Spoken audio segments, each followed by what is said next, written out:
मज़हबी त्यौहार हैं, ये रियासत इन्फोर्स नहीं कर सकती, ना ही करना चाहिए, क्योंकि ये इसका तो दिल से ताल्लुक़ है, आपके एक साइकोलॉजी से उसका ताल्लुक़ है, आपके अक़ीदे से उसका ताल्लुक़ है। रियासत को कभी भी इन्फोर्समेंट में नहीं पड़ना चाहिए, लेकिन एक दुरुस्त बात कहना, एक दुरुस्त सिमत की तरफ तवज्जो दिलाना, दुरुस्त सिमत की तरफ लेके चलना, वो एक रियासत का फ़र्ज़ है।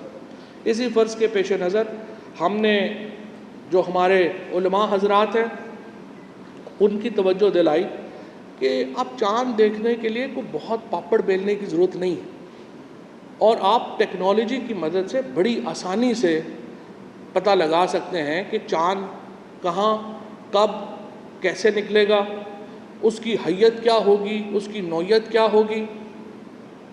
अगर आपने नेकेड आई से देखना है तो फिर तो आपकी अपनी मर्ज़ी है, फिर तो ज़ाहिर है कुछ नहीं हो सकता।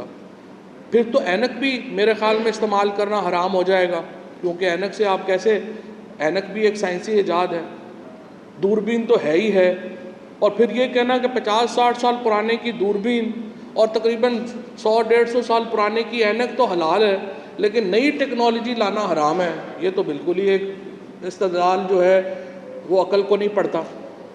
लिहाजा हमने यहाँ पर अपने जो साइंटिस्ट हैं, हमारे जो मेट ऑफिस के लोग हैं, हमारे जो स्पेस एजेंसी के लोग हैं, स्पार्को के लोग हैं, उन्होंने मिल कर के ये एप्लीकेशन तैयार की है, और अब आपके सामने ये मैं लॉन्च कर रहा हूँ। ये पहला पाकिस्तान का मून साइट वेबसाइट है जो कि आपके सामने है।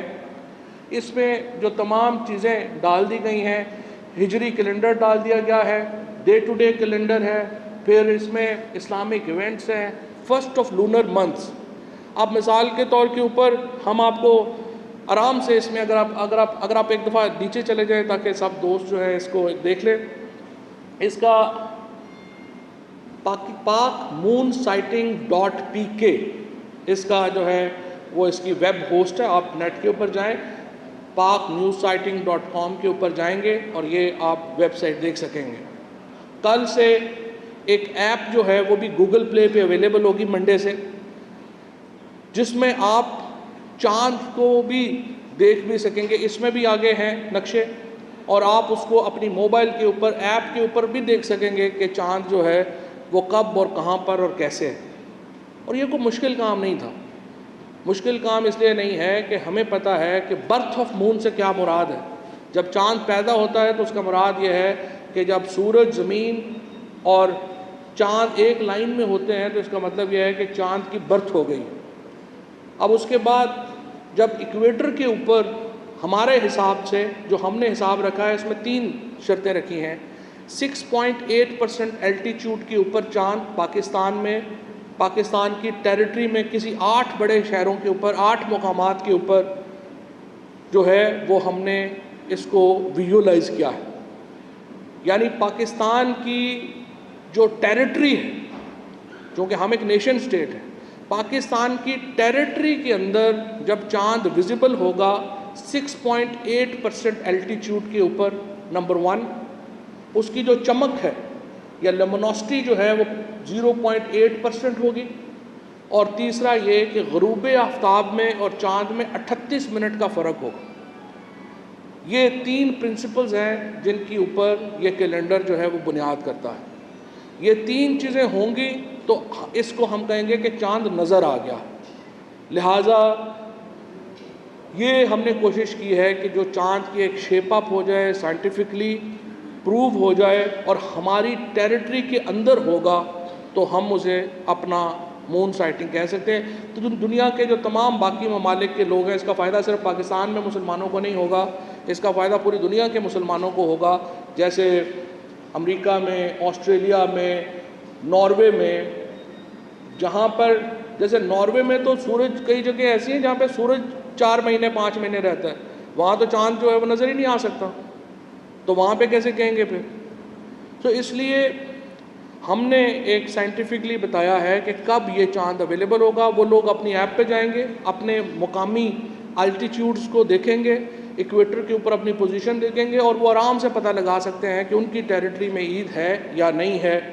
हमारे इस प्रेडिक्शन में हमने जैसे किया है 5 जून को इंशाल्लाह पाकिस्तान में 5 जून 2019 को ईद होगी। इसके बाद 24 मई 2020 को ईद होगी। उसके बाद 14 मई 2021 को ईद होगी। उसके बाद 3 मई 2022 को ईद होगी। फिर 22 अप्रैल 2023 को ईद होगी और फिर 10 अप्रैल 2024 को ईद होगी। हमने इसको 5 साल के लिए रखा है।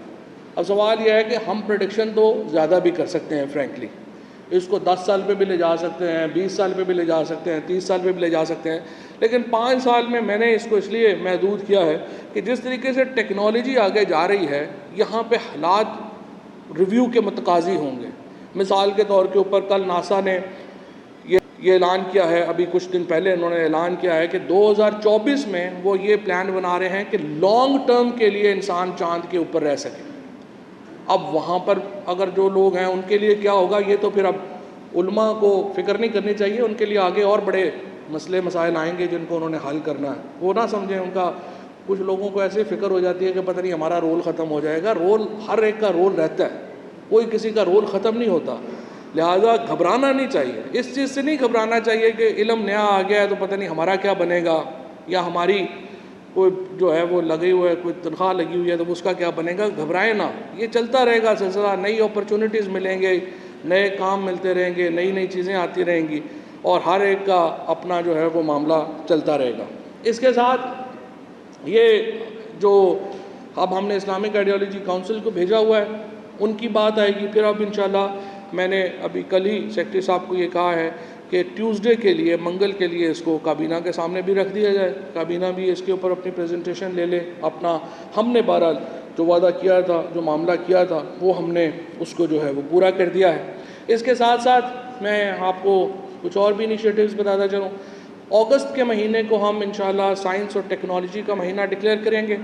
पूरे पाकिस्तान से जितने भी लोग हैं उनको मैंने कहा है कि आप अपने आइडियाज़ सबमिट करें। अगर आप 40 साल से कम के हैं, आपके पास टेक्नोलॉजी और साइंस के ऊपर बेस्ड कोई आइडिया है, हम आपको 100% आपके आइडिया को स्पॉन्सर करेंगे।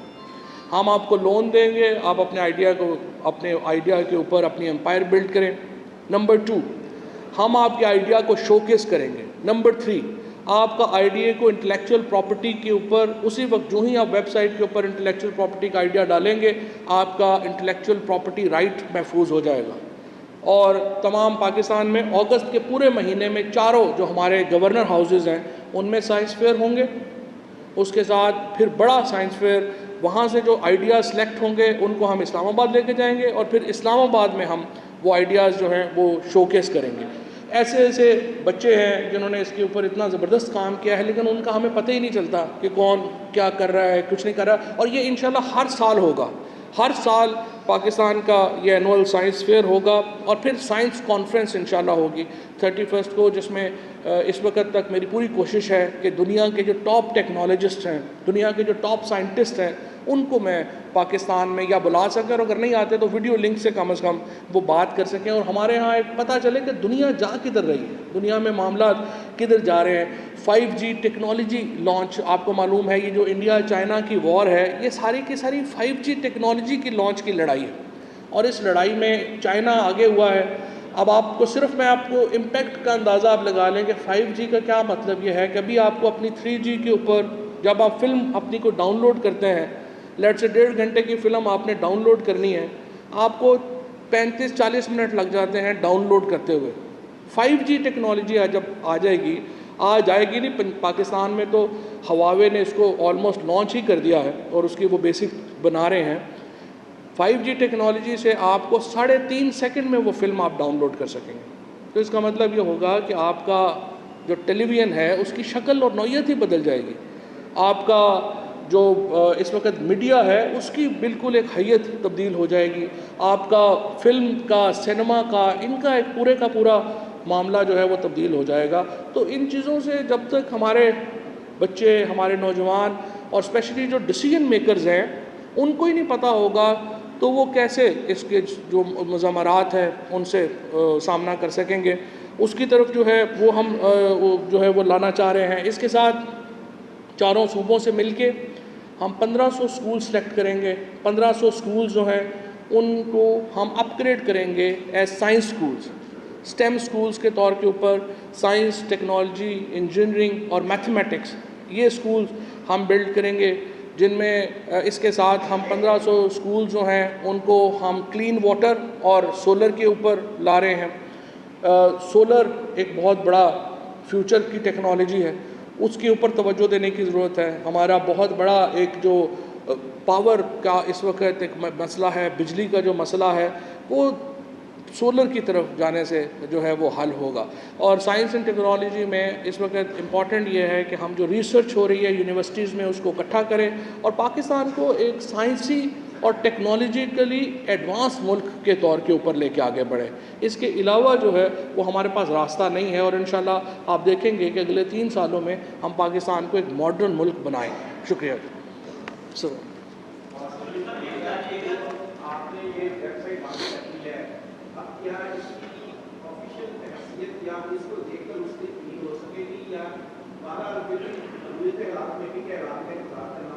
यह तो काबीना ने फैसला करना है। हाँ, हम काबीना के सामने इसको रख रहे हैं, काबीना में डिबेट होगी और फिर वो फैसला करेंगे कि वो इसके ऊपर जाना चाहते हैं या वो पुराने असूल पर रहना चाहते हैं।